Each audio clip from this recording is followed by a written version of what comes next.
And we're going to talk about the holidays, and we're going to talk about how you guys have been doing. I know that for some it's been, it's been some hard days. And for some it's been days, everything is going smoothly. And some of you are here for support, like I came to support, but some of you are here tonight because you could be struggling in your grief. You could have just where you feel like you're not growing or you're not moving forward. And I just want to share with everyone tonight that that's all a part of it. Don't let it make you afraid. Don't allow it to make you feel uncomfortable. Don't allow it to cause you to lose your focus. It's just a part of grief. These 2 ears that y'all have, let me tell you something. Something tonight is going on the inside of you. We could be on here talking about some gossip. We could be on this Zoom talking about a bunch of lies, of things that don't serve you. But something about planning has entered into it went in your ears, but it has entered into your heart.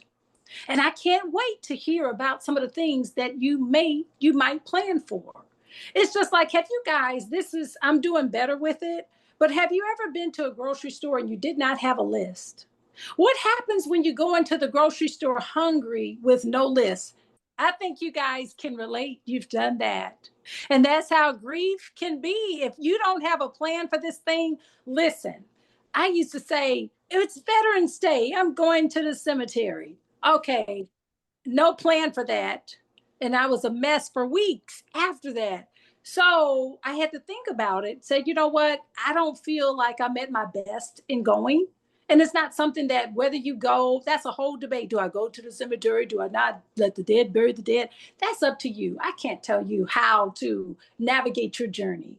But I want you to pay attention. If you think about triggers, if there are things that trigger you about a certain thing, say the last time you visited a favorite place that you and your mother would visit or frequent, and you go in there and you have a meltdown, I don't want you to keep triggering yourself. And sometimes you may just have to pause until you feel strong enough to go into those places. I'm speaking to somebody today. Like if there's something that is causing you to break down every single time you turn on a certain TV show, oh my gosh, my brother and I, don't hurt yourself. Don't hurt yourself. Turn the TV off. Don't torture yourself. And don't forget to plan, guys. Plan for something really big. It could be, I'm going to go to the gym on Friday. That's big. I'm going to turn my plate down on tomorrow. Plan. All right. I'm going to clean up my house tomorrow. Plan. I'm going to go and check on somebody tomorrow. Plan. I'm going to get dressed up. When's the last time y'all got dressed up? I'm going to dress up and take myself somewhere. Plan. Listen, I was an A+ student at all my grief support classes and therapy. You know what? I went to therapy so much, they said, listen now, we think you can ride the bicycle. You don't have to come back here no more. I said, no, wait a minute. I was putting in that work. And for some, you may say, well, therapy's not for me. That's fine. But I was taking advantage of every possible thing that I could, because who wants to be down? How many of you all like to be down? How many of you like crying every day? Raise your hand. You just want to be sad. And guess what?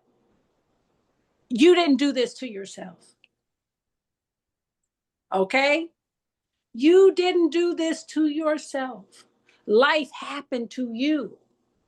And sometimes life can happen to you and it'll cause you to, if you wear wigs, it'll cause your wig to switch around. I'm just saying. I've worn some wigs and they probably come off.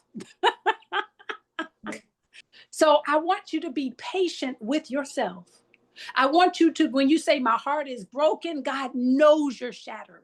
God knows where you are, but you're not going to stay there. When I was at my lowest, a woman came to my home and she said, oh, God's going to use you. That's the work. To me, that was the worst thing I could hear her say to me in that moment. She said, you're going to write books.